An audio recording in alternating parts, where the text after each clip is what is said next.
좌우에 계신 분에게요, 성도님은 예수 그리스도의 놀라운 빛을 지닌 성도이십니다 라고 우리 함께 서로 인사하겠습니다.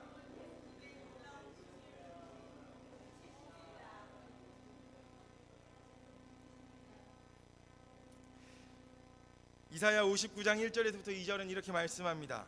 여호와의 손이 짧아 구원하지 못하심도 아니요 귀가 둔하여 듣지 못하심도 아니라 오직 너희 죄악이 너희와 너희 하나님 사이를 갈라 놓았고 너희 죄가 그의 얼굴을 가리어서 너희에게서 듣지 않으시게 함이니라.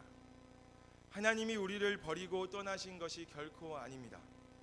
오히려 우리가 하나님을 버리고 빛을 버리고 어둠으로 들어간 것입니다. 하나님께서는 한순간도 우리의 손을 놓으신 적이 없습니다. 그러나 우리가 싫다 뿌리친 것입니다. 그러나 놀랍게도 우리 예수님은 이런 우리에게 주권적으로 찾아오셨습니다. 그분은 우리의 마음과 우리의 생각과 상관없이 그분이 찾아오셨고 우리의 어둠 가운데 빛을 주셨습니다.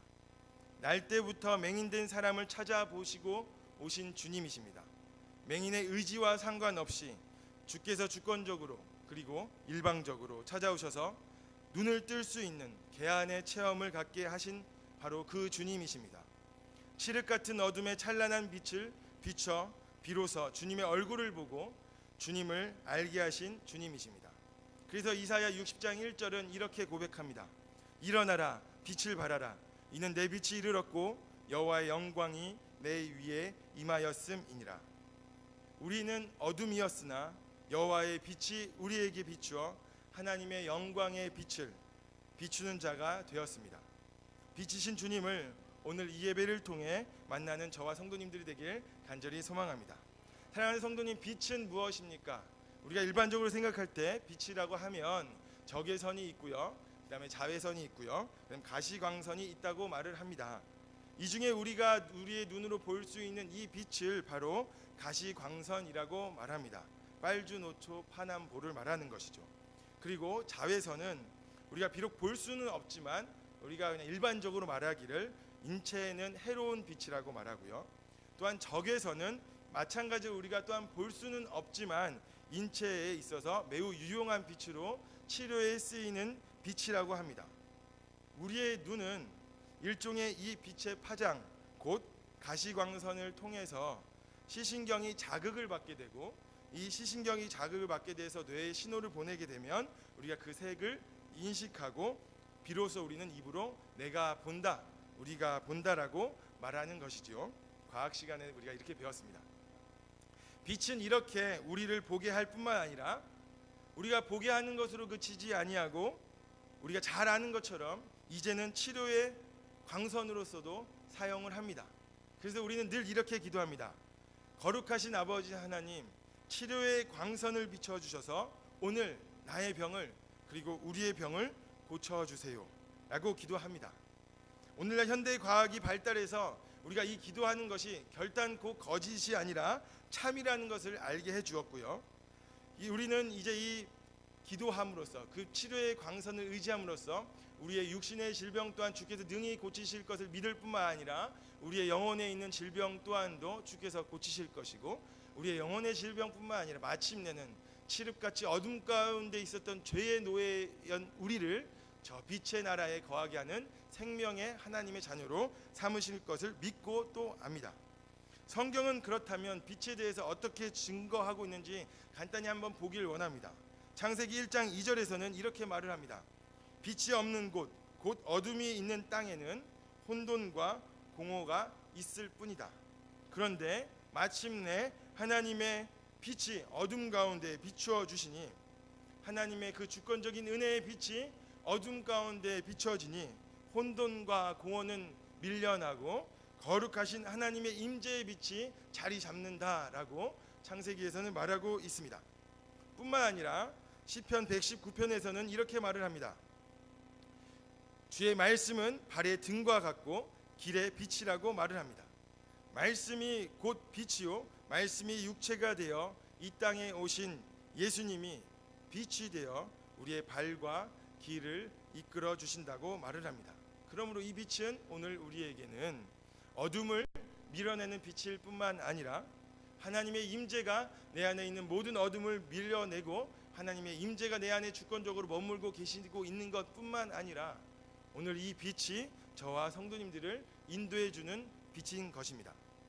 오늘 본문 말씀을 보게 되면 앞장에서 나오는 요한복음 8장은 예수님이 세상의 빛으로 오셨다고 말을 합니다. 그래서 우리가 정리해 보면 이렇게 임재와 인도의 빛인 예수님이 우리의 어두운 눈을 뜨게 하신다는 것을 알 수 있습니다.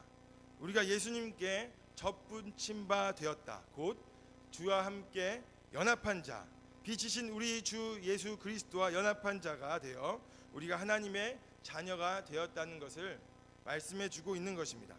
우리는 더 이상 어둠 가운데 있어 앞을 못 보는 자가 아니라 죄의 지배를 받고 죄의 노예가 되는 것도 아니라 예수님을 믿고 순종함으로 주와 연합하여 하나님의 자녀로서 예수 그리스도의 영광의 빛에 참여하는 자가 바로 저와 성도님이라는 것입니다. 세상의 빛을 얻어서 이제는 한 치 앞도 볼 수 없는 어둡디 어두운 터널을 빠져나와 마침내 찬란한 영광의 빛에 거하는 자들이 바로 예수 그리스도를 믿는 자요, 바로 저와 우리 성도님입니다. 오늘 이 본문은 이러한 빛의 주된 역할이 무엇인지를 알려주는 것입니다. 바로 어둠을 몰아낸다는 것입니다. 빛은 밤을 몰아냅니다. 어둠 속에 있던 맹인은 세상의 빛이신 예수님을 통해 어둠을 몰아내었고 빛을 가졌습니다.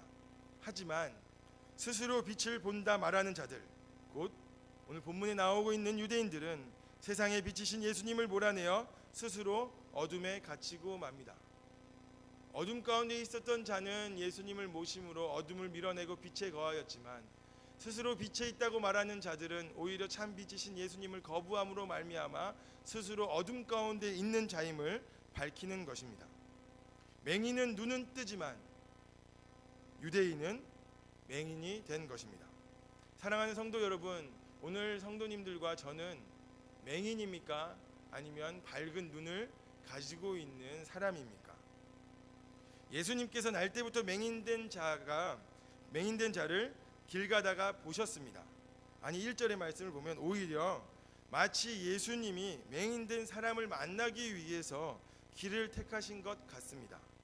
8장에서 나는 빛이라 말씀하신 주님께서 이제는 본문 가운데 나오는 맹인에게, 앞을 못 보는 자에게, 빛이 없는 자에게 찾아가시니 만나 주시니 우리 주님께서 빛을 주시기 위해 이 맹인을 만나 주시는 것 같습니다. 지금 이 사람은 날 때부터 맹인이 되었기 때문에 빛을 알 수도 없으며 깨달을 수도 없습니다. 도무지 그 스스로는 빛을 알 수 없는 것입니다. 자신의 의지로 아무것도 할 수 없고 어둠 속에 갇혀서 있는 이 맹인이 이제는 주님을 만나게 되었습니다. 우리는 어떻습니까? 말씀을 의지하지 않고서는 도저히 빛을 알 수도 없으며 예수님을 의지하지 않고서는 빛 가운데 살 수 없는 날 때부터 맹인 아닙니까?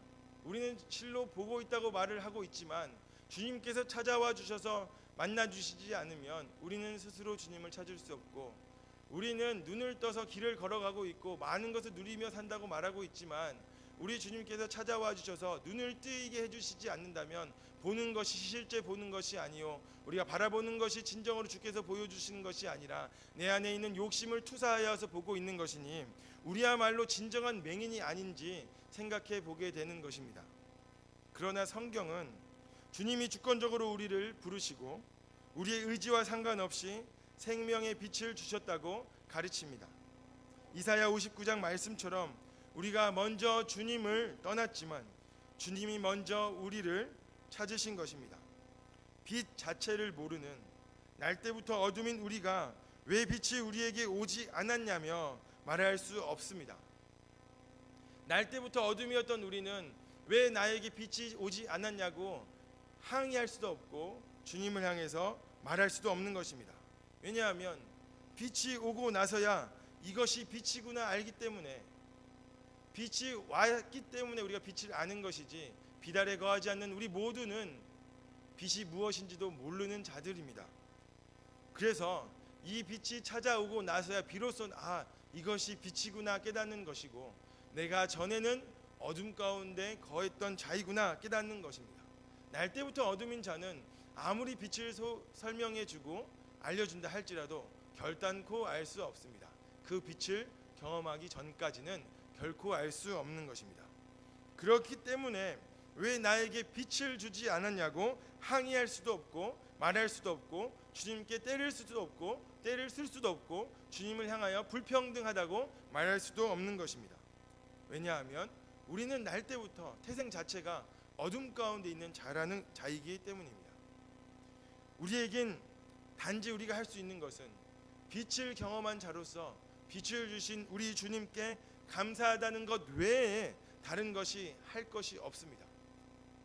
우리에게 빛이 주어졌기 때문에 하나님 내게 빛을 주심에 참으로 감사합니다 라고 말할 수 있는 것이지, 나는 빛에 거하는데 저 사람들은 왜 어둠 가운데 주님 내버려 두십니까? 라고 항의할 수 없다는 것입니다. 다만 우리가 할 수 있는 것은 우리에게 감당할 수 없는 이 빛을 경험하게 하신 하나님의 은혜에 감사하는 것뿐인 것입니다. 우리는 은혜에도 불구하고 종종 우리가 처한 고난과 고통, 괴로움 속에서 우리는 질문을 합니다. 내가 도대체 무슨 죄를 지었길래 이러한 고통과 이런 어려움이 오는가? 내가 도대체 무슨 잘못을 했길래 하나님은 치시는가? 나의 이 어려움은 나의 어떠한 죄 때문에 발생하는가? 우리는 흔히들 이렇게 말합니다. 하나님이 나를 치셔서 주님께 나아왔습니다. 물론 그 말이 다 틀렸다고 볼 수는 없지만 우리는 좀 주의해야 될 것만 같습니다. 제가 수능 보기 일주일 전이었습니다. 정확히 수능 보기 일주일 전은 아니었지만요, 보는 주간의 한 주 전 주일 저녁에 새벽 2시에 독서실 차를 타고 집에 가는 중에 사거리에서 교통사고가 났습니다. 수능 일주일 남겨놓고 차는 전복하였습니다. 전복되었지만 놀라서 그 차에서 뛰쳐나왔는데요, 운전하셨던 분은 피가 막 나고 있고요, 다른 같이 차에 타고 있던 학생들은 울고 있고요. 저는 정신이 없었고요.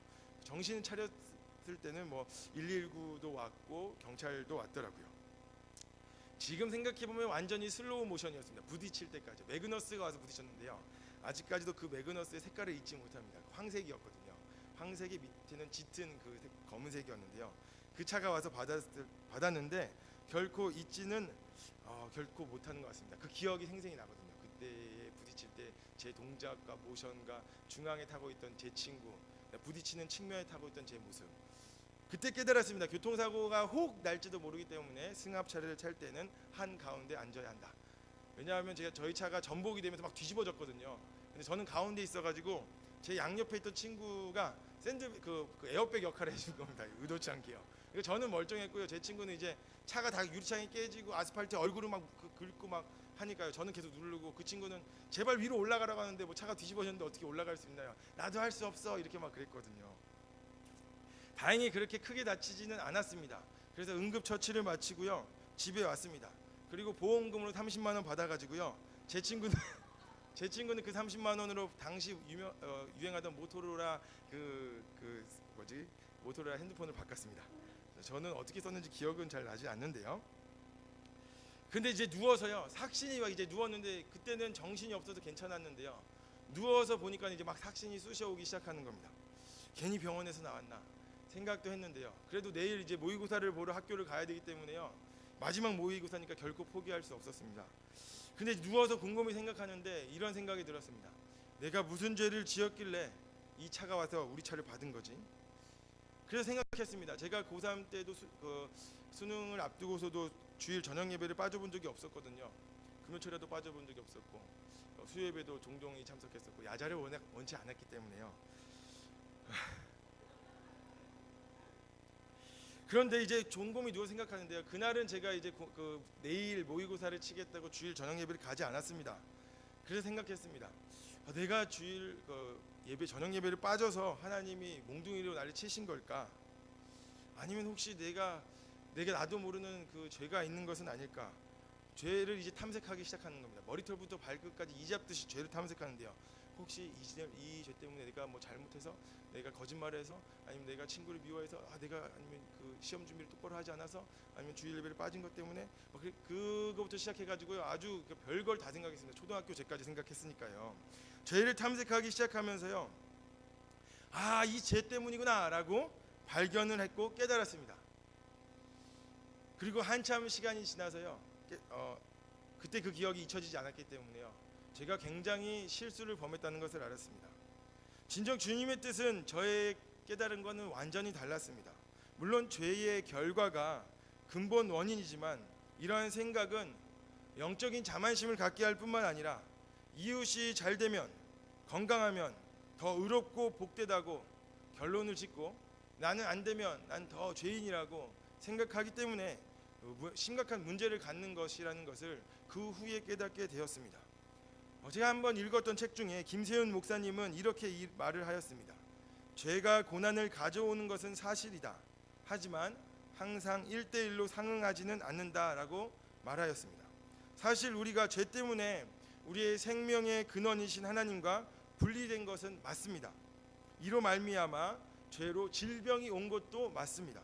그리고 죽음이 왔습니다. 그런데 우리가 성경 전체로 한번 조망해 봤을 때 욥의 이야기를 한번 생각해 보자는 것입니다.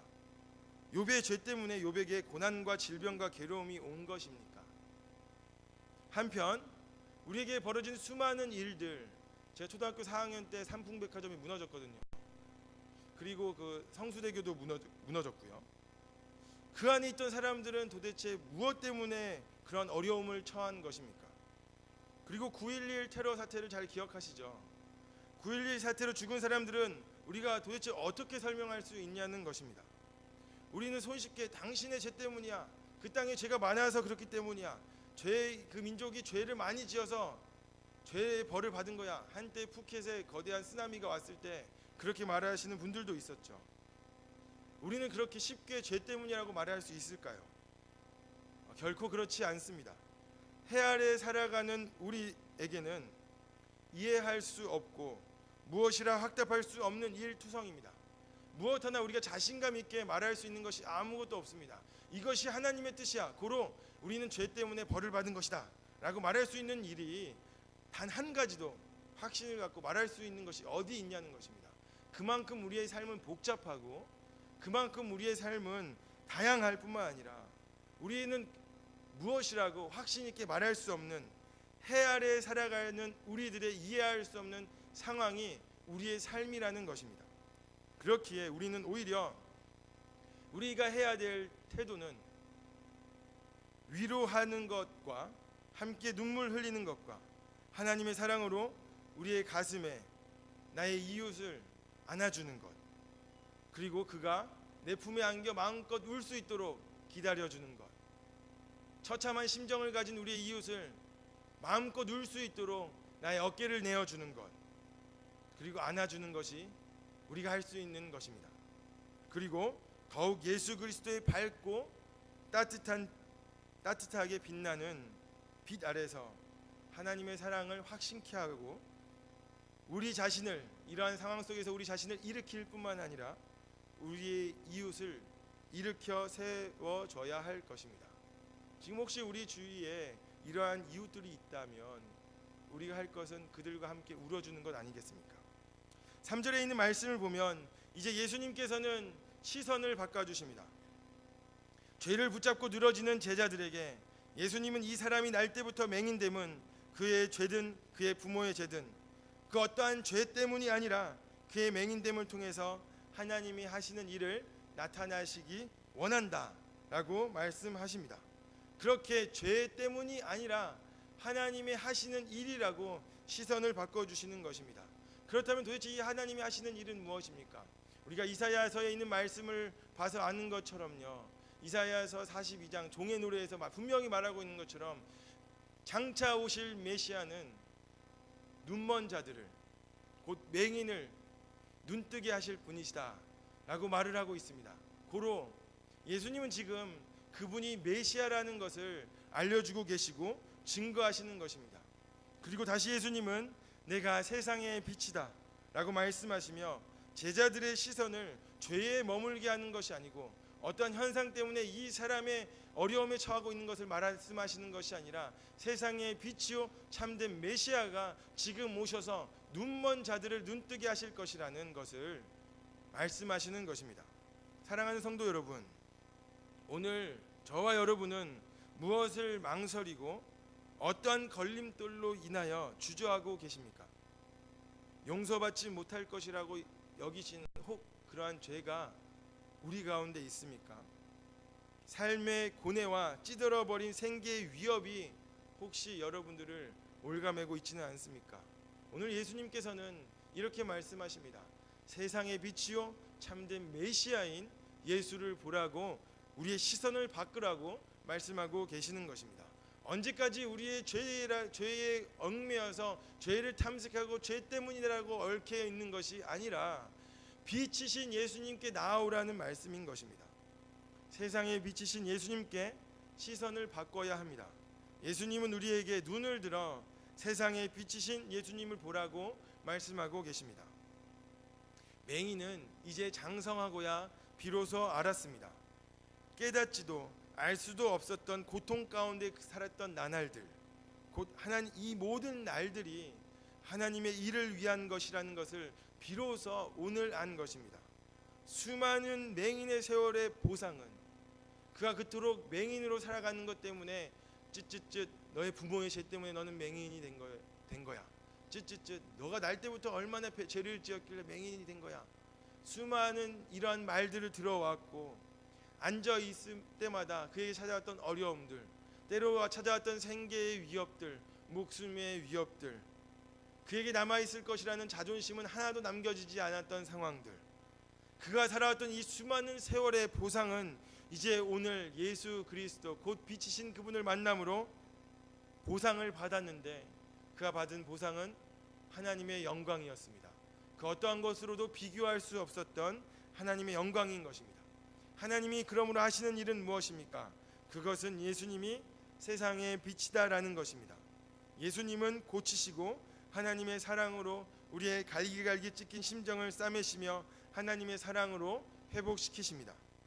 어둠으로 가려진 그늘에 따스한 햇살을 비춰주시는 것입니다. 우리의 영혼이 나도 모르게 스며든 그늘과 우리의 영혼이 나도 모르게 찾아왔던 어둠을 주의 빛이 찾아오셔서 어둠을 몰아내시고 따뜻한 햇살을 비춰주시는 것입니다. 예수님은 죄의 원인이 무엇인지, 그 죄가 어떠한 결과를 낳았고 그 죄가 무엇인지 호미로 파지 않으셨습니다. 오히려 빛을 비춰주셨습니다. 원인을 파고 들어가신 것이 아니라 어둠을 몰아낼 참 빛을 비추어 주신 것입니다. 그런데 우리는 오늘 어떻습니까? 우리는 빛을 서로 비춰주어야 하는데, 그러한 성도로 부르심을 받았는데 빛을 비추어 서로 아픈 곳을 싸매주는 것이 아니라 오히려 포크레인을 끌고 와서 성도의 가슴을 후벼파고 긁어내고 있지는 않은지 오늘 우리는 곰곰이 생각해 보길 원합니다. 도무지 당신이 무슨 죄를 지었길래, 도대체 무슨 죄를 얼마나 많이 지었길래 라고 말을 하며 몹시도 궁금해하는 우리의 호기심으로 우리의 이웃을 향하여 그의 마음속에 있는 상처를 후비고 있지는 않은지 우리는 오늘 이 말씀을 바라보며 주님 앞에 잠잠히 나아가야 할 것입니다. 그리고 이제 예수님께서는 그분이 하셨던 것은 땅에 침을 뱉어 진흙을 이겨 맹인의 눈에 바르셨습니다. 퇴라고 뱉으셨고 와그작 아마도 소경의 눈에는 예수님이 침 뱉는 퇴라는 소리, 그리고 와그작 하는 소리, 그 전까지 수많은 사람들이 맹인을 향하여 침 뱉었던 소리와 동일했던 소리였겠죠. 그리고 밟고 지나가던 그 발자국의 소리와 결코 다르지는 않았을 것입니다. 그런데 예수님께서 하셨던 바로 그 진흙을 이기시고, 예수님에게 타액으로 진흙을 이기시고 맹인의 눈에 탁 하고 붙이셨습니다. 이 소리가 맹인의 귀에는 거대하게 들려왔을 것입니다. 눈을 뜨고자 했을 것입니다. 이제 치료자이신 예수님이 오셔서 뭔가 조치를 취해 주셨으니까 눈을 뜰 수 있을 것이라 생각했을지 모릅니다. 그러나 그냥 있는 눈도 뜨기 어려운데 진흙이 붙은 눈은 오죽 뜨기 어려웠겠습니까? 그냥 감은 눈도 빛을 보기 어려운데 진흙으로 덮여진 눈은 오죽 어두웠겠습니까? 빛을 향해 더욱더 뜰 수 없었을 것입니다. 그런데 이제 예수님께서 그것으로 그치지 아니하시고 한 말씀을 더하십니다. 보냄받은 곳으로 가라 말씀하신 것입니다. 침 뱉었다고 우리는 결코 더럽다고 생각하면 안 됩니다. 왜냐하면 당시에는 침이 치료의 능력을 가졌다고 생각했다고 합니다. 그러니까 치료의 방법 중에 하나였다는 거죠. 예수님의 이러한 행동은 더럽고 추악한 행동은 아니었을 것입니다. 그렇다고 해서 오늘 저와 우리 성도님들이 이제 여름도 다가오는데 침으로 내가 널 치료해 줄게 하시면서 목이 불린데 우리 조카들과 자녀들에게 발라주시고 그걸로 끝나지 않고 십자가로 손톱을 딱 새겨서 이제 다 나았을 거야 하면 결코 안 된다고 합니다. 침의 타액이 오히려 덫을 나게 하기 때문에 결코 그렇게 하면 안 됩니다. 그렇게 하면 또한 우리 조카와 우리 자녀들이 더럽다고 피합니다. 날 때부터 맹인인 이 사람은 예수님의 명령에 순종하며 실로암 못에 가서 씻었습니다. 보냄받은 물로 닦아내자 이제는 놀랍게도 빛이 들어옵니다. 실로암, 우리가 잘 아는 것처럼 번역하면 보냄을 받았다라는 뜻이지요. 그런데 예수, 그분은 하나님께 보냄을 받은 분이십니다. 이 물은 요한복음 4장에서 말씀하신 바와 같이 영원한 생명의 물이신 예수 그리스도였던 것입니다. 보냄받은 자가, 하나님으로부터 보냄받은 자가 보냄받은 곳으로 사람을 보내어 마침내는 빛을 주신 것입니다. 그래서 눈을 뜨게 되었죠. 성경은 그냥 눈을 떴다고 말하고 있지 않습니다. 밝은 눈을 가졌다고 말을 합니다. 빛이신 예수님으로 말미암아 이제는 빛을 보게 되었다는 것입니다. 이제 이 맹인이 더 이상 어둠이 아닌 빛을 가진 것입니다. 그런데 유대인은 자신이 이미 볼 수 있는 자라고 생각하고 예수님의 말씀을 거부했습니다. 반면에 이 맹인은 한 번도 빛을 본 적이 없었기 때문에 예수님이 알려주신 방법대로 온전히 순종할 수 있었습니다. 청교도 중에 한 분인 존 트랩이라는 분은 이와 같이 말씀하셨습니다.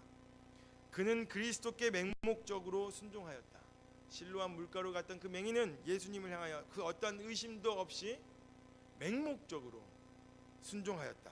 그는 요단강을 바라볼 때에 나아만처럼 시리아인의 눈으로 실로암을 바라보지 않았다. 지저분하다고 생각하지 않았다는 것이죠. 그는 그러한 방법으로 고침을 받을 수 있을까 의심하지 않고 주저없이 믿고 명령대로 행하였다. 사랑하는 성도 여러분, 저와 성도님은 오늘 눈먼 자입니까? 아니면 눈을 떴다 하면서도 또한 눈먼 자입니까? 아니면 안다고 하지만 실제로 눈먼 자는 아닌지요? 빛을 본다는 눈 뜬 사람은 오히려 눈에 들어오는 수많은 것들로 인해 내 마음의 집을 예수로 밝혀진 그리스도의 집으로 만들지 못하고 있지는 않습니까?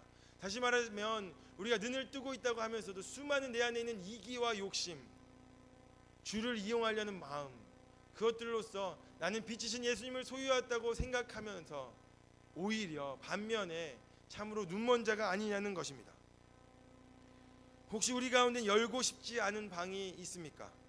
철저하게 캄캄한 밤으로 유지시키면서 두고 싶은 부분, 예수님이 내게 찾아와 빛으로 비춰주시는데 이곳만큼은 결코 열 수 없는 방, 내 마음 곳곳에서 나타나는 빛을 가로막는 욕심과 욕망으로 만들어진 그곳, 이곳에 쌓인 먼지들은 빛 비추어 보기 싫어하고 있지는 않습니까? 빛을 비추어 청소하고 새롭게 하시길 바랍니다. 오늘 주께서 원하시는 것입니다. 말씀을 따라 맹목적으로 완벽하게 순종함으로 그 방을 청소해야 하는 것입니다. 문을 닫아놓고 이곳은 절대로 빛을 비추어서는 안 된다고 말하는 방을 만들지 않아야 합니다. 결단코 그렇게 하지 않으시길 원합니다. 너무 지저분하고 방문을 연지 너무너무 오래되었기 때문에 도저히 열어서는 안 된다.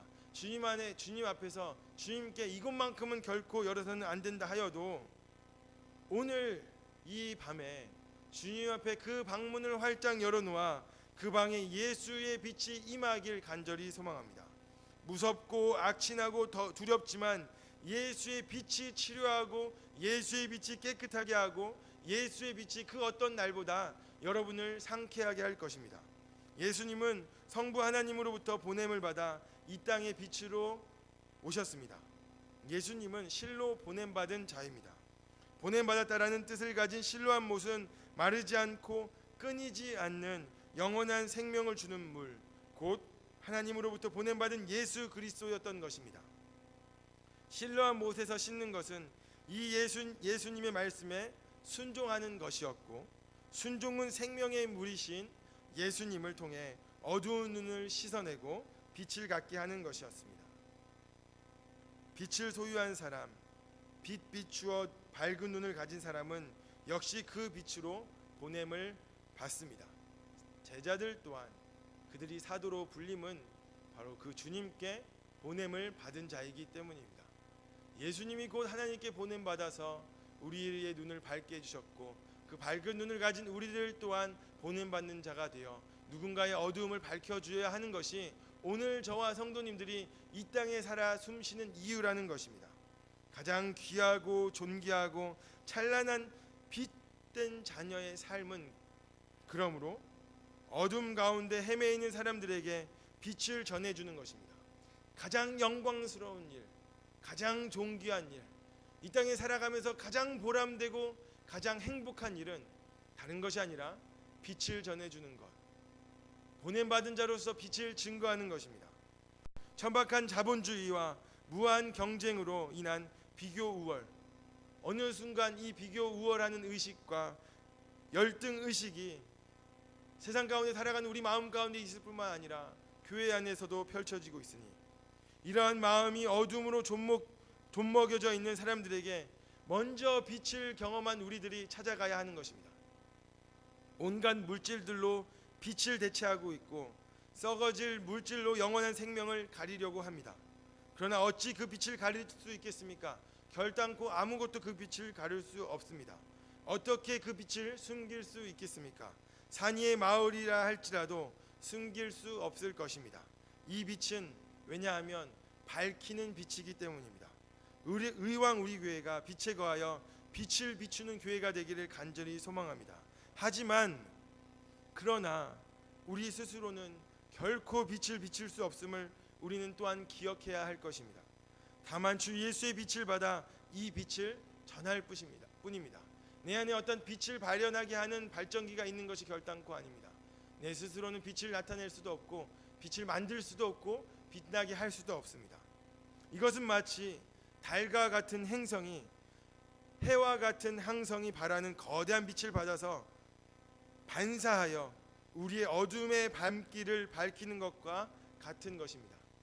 그 스스로는 빛을 밝힐 수 없는 달이지만 태양에 잇대어 빛을 비추어 오늘 저와 여러분이 오늘 이 밤에 집에 걸어가는 발걸음을 밝히 비춰줄 수 있는 것입니다.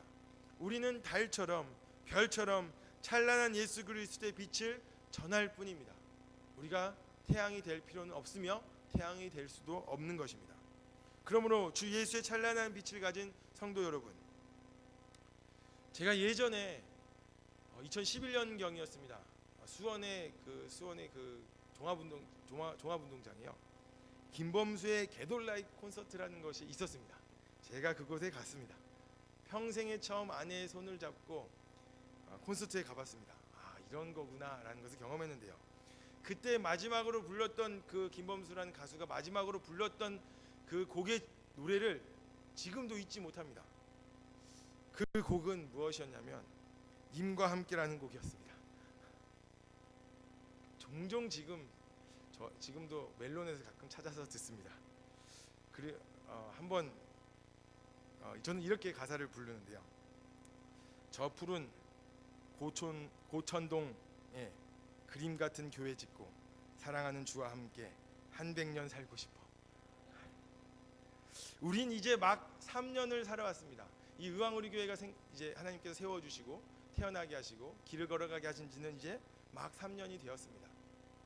그리고 이제 우리는 그렇게 이곳에서 주와 함께 집을 짓고 이곳에서 주와 함께 사는 것, 이제는 우리는 이곳에서 우리 자손대대로 우리 주님이 오실 날을 바라보는 것, 이곳에서 우리 자손들과 함께 빛된 삶을 사는 것, 이것이 주님께서 우리에게 원하시는 것 같습니다. 그리고 그 콘서트에서 님과 함께로만 끝났다면 제가 기억이 아마 계속 안 났을 것 같습니다. 님과 함께라는 곡이 끝남과 더불어서 바로 이어지는 노래가 있었으니 그 노래는 바로 사랑으로라는 노래였습니다. 초등학교 때 초등학교 학교 수련회를 가면 항상 빠지지 않고 촛불을 켜고 캠프파이어 하면서 사랑으로라는 노래를 불렀는데요. 그 가사는 이러한 가사입니다. 아, 영원히 변치 않을 우리들의 사랑으로 어두운 곳에 손을 내밀어 밝혀주리라. 예수 그리스도의 빛을 품고 이 예수님의 말씀에 순종하여 말씀의 빛을 가슴에 품어 예수 그리스도의 사랑의 빛으로 밝혀주는 빛을 가진 자, 바로 그러한 자가 저와 우리 성도님들이 되기를 간절히 소망합니다. 그래서 이곳에서 우리 주님과 함께 집을 짓고 우리가 주님과 함께 살면서 영원토록 널리 세상으로 예수의 빛을 비춰주는 자들이 되기를 간절히 소망합니다. 내일은 스승의 날입니다. 오늘도 제가 지난 날에 사역했던 목사님을 찾아뵙고 뵈려고 갔었는데요. 세미나에 가셨다고 해가지고 인사는 드리지 못하고 선물만 전달하고 왔는데요. 내일은 스승의 날입니다.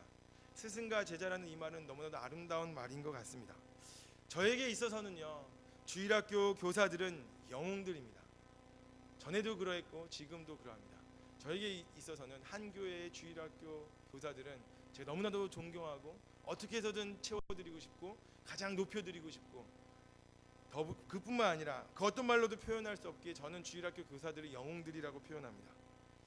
이 교사들은 우리가 잘 아는 것처럼 영혼을 너무나도 사랑하여서 자신이 가지고 있는 이 빛이 너무나도 초라하다며 늘 가슴치며 기도하는 성도들입니다. 한 사람을 너무나도 사랑하기에 자신이 가진 모든 것을 다 주어도 더 줄 수 없다고 가슴치는 영적인 부모님들이 바로 교사들입니다. 그러나 오늘 이 말씀을 의지해서 사랑하는 혹 이곳에 주일학교 교사분들이 계신다면, 그리고 말씀을 가르치시는 순장분들이 계신다면 우리 두 손에 아무것도 없다고 너무 그렇게 가슴치며 울지 않기를 소망합니다.